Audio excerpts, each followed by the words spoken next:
예, 오늘 10시에 시황해설 IBK 투자증권 영업부 박근영 부장님 함께합니다. 부장님 어서 오십시오. 네, 안녕하세요. 예, 전반적으로 시장은 조정 양상, 그 가운데 반등인데요. 오늘 주제는요.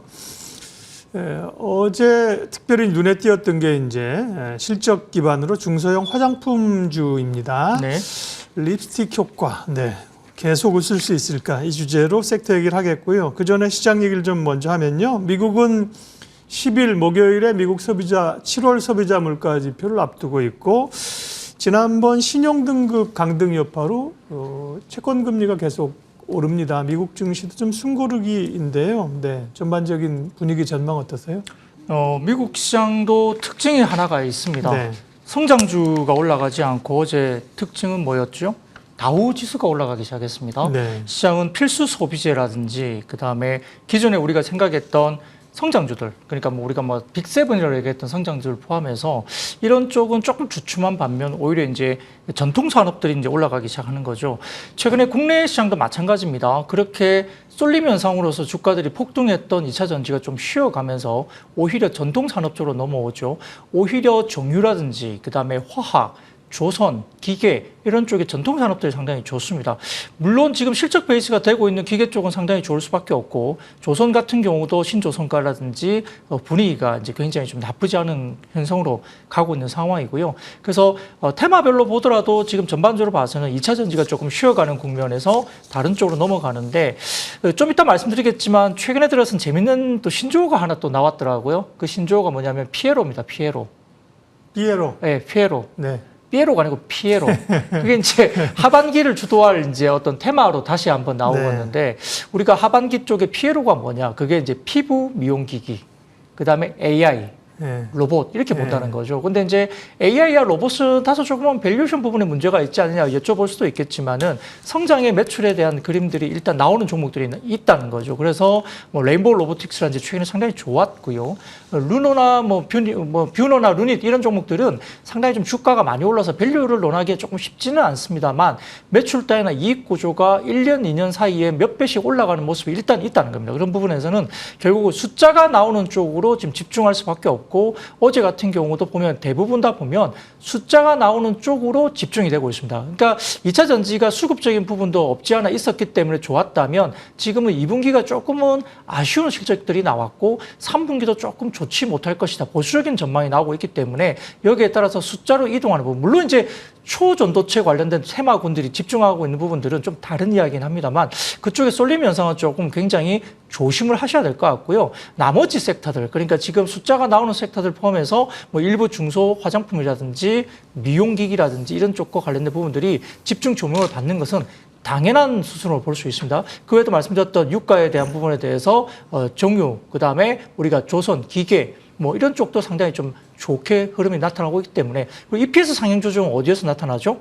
반도체 쪽이 나타나겠죠. 그러니까 결국은 대형주들이 좀 움직이지 못한다 하더라도 중소형주 가운데 한미 반도체라든지 일부 어떤 이슈가 있거나 모멘텀이 있거나 실적이 나오는 섹터들은 결국은 종목별로 실적 베이스로 지금 간다. 이렇게 볼 수 있면 될 것 같습니다. 네. 피에로가 아니고 피에로. 예, 피에로. 피부 미용 의료기기. N은 AI. 네.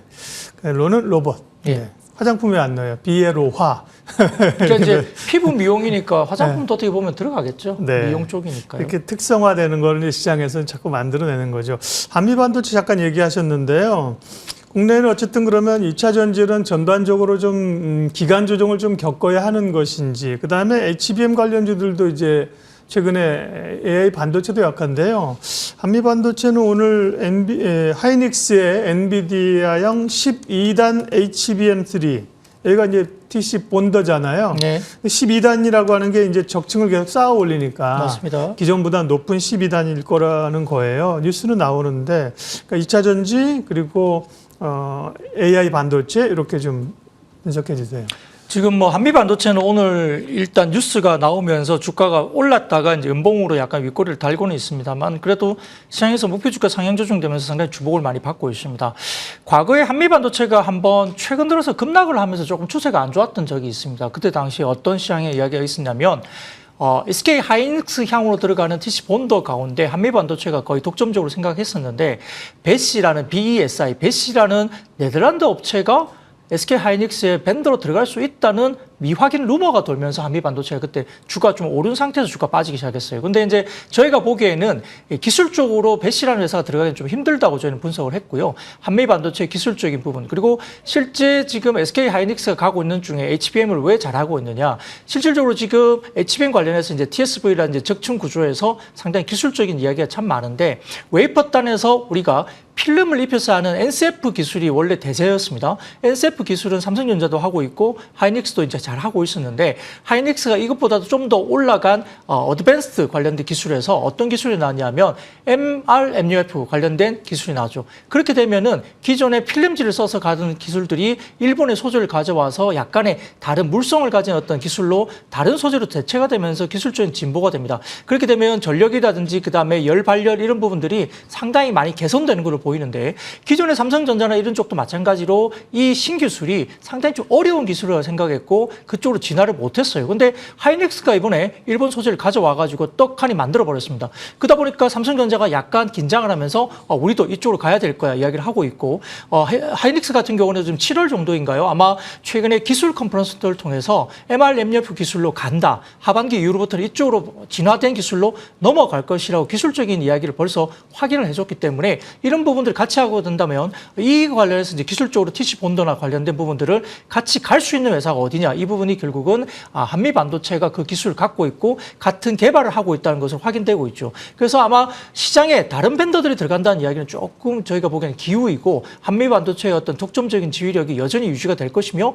이 기술적인 진보를 통해서 한미 반도체가 아마 엔비디아 쪽에 결국은 SK 하이닉스를 통해서 이제 들어가겠죠. 그런 부분들 관련해서는 아마 상당히 조금은 긍정적인 효과가 될 수 있지 않을까 보고 있는 상황입니다. 한미 반도체는 오늘 또 관련된 뉴스가 좀 있어서요. 그 얘기를 좀 했고요.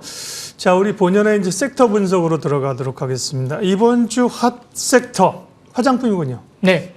그렇습니다. 아까 말씀드렸던 피에로 제가 우스갯소리로 오늘 뉴스가 나와서 한번 봤는데요. 네. 나름 이제 어떤 논리는 있다라고 생각을 해봤습니다. 근데 이제 우리가 화장품 섹터를 보면 과거 같은 경우에는 중국도 안 되는데 무슨 화장품이야 이렇게 이야기를 할 수도 있어요. 그렇죠. 근데 이제 실제 지금 우리가 분석을 해보면 중국 지표 관련된 의존도가 상당히 많이 떨어지고 있고요. 오히려 북미 시장과 일본 시장이 굉장히 커지고 있다는 점을 주목을 하셔야 됩니다. 물론 이제 중국 쪽에서 어떤 빠지는 점유율이 메이크업이 전체 되기 위해서는 북미 시장이 크게나 커져야 되는데, 결국 지금 일정 부분 이제 외신에 따르면은 먼저 한국산 화장품이 지난해 일본 수입 시장에서 처음으로 프랑스산을 제치고 한국 화장품이 1위를 차지했다는 것이죠. 이게 상당히 중요한데요. 일본 수입 화장품 협회에 따르면은 작년 일본의 한국산 화장품 수입액이 775억 엔 정도로 프랑스산 764억 엔을 넘어섰는데요. 이게 왜 중요하냐? 아주 고가의 프리미엄 브랜드인 프랑스산 화장품이 30년 동안 일본 시장에서 아성을 누려왔는데 이걸 깨고 한국산이 1위를 올라갔다는 겁니다. 상당히 좀 중요한 지표이고요. 한국산이 최근 10년간 아마 6배가량 일본 쪽에서 수입이 빠르게 증가했다는 점입니다. 여기에다가 지금 여러 가지 부분에서 미국 시장에서도 아마 새로운 어떤 시장의 게임 체인저가 되고 있는데, 최근에 화장품 시장의 성장은 브랜드가 성장하는 게 아닙니다. 대부분 한국도 올리브영에서의 성장이 나오고, 미국도 얼타 뷰티라는 H&B라는 이런 쪽의 멀티 뷰티 샵에서 이제 성장이 나오거든요. 그러면 멀티 뷰티 샵의 성장은 결국은 중저가 인디 브랜드의 성장을 중심으로 주도로 가고 있다, 이렇게 볼 수 있습니다. 미국 시장의 최근에 중저가 화장품 회사인 엘프 뷰티라는 회사가 있는데, 여기도 실적 컨퍼런스에서 가이던스 상향이 됐고 결국은 더딘 경기 회복에 따른 소비자의 중저가 화장품에 대한 수요 증가가 반영됐다고 볼 수 있습니다. 따라서 한국이나 일본 등과 달리 온라인 시장의 성장률이 미국도 양호하고, 또 글로벌 성장의 트렌드는 중저가 브랜드에서 나온다는 점이 지금 확실하게 나타나고 있고, 국내 같은 경우도 CNC 인터내셔널, 그다음에 네오팜 등등과 관련된 여러 가지 부분에서 펌텍 코리아 등등 중저가를 많이 하고 있는 이쪽 용기 제품도 마찬가지고, 이쪽과 관련해서 실적이 서프라이즈가 나오고 있다는 점이죠. 코스메카 코리아는 마찬가지입니다. 그리고 실리콘투와 같은 유통사 같은 경우도 중국 비중이 없습니다.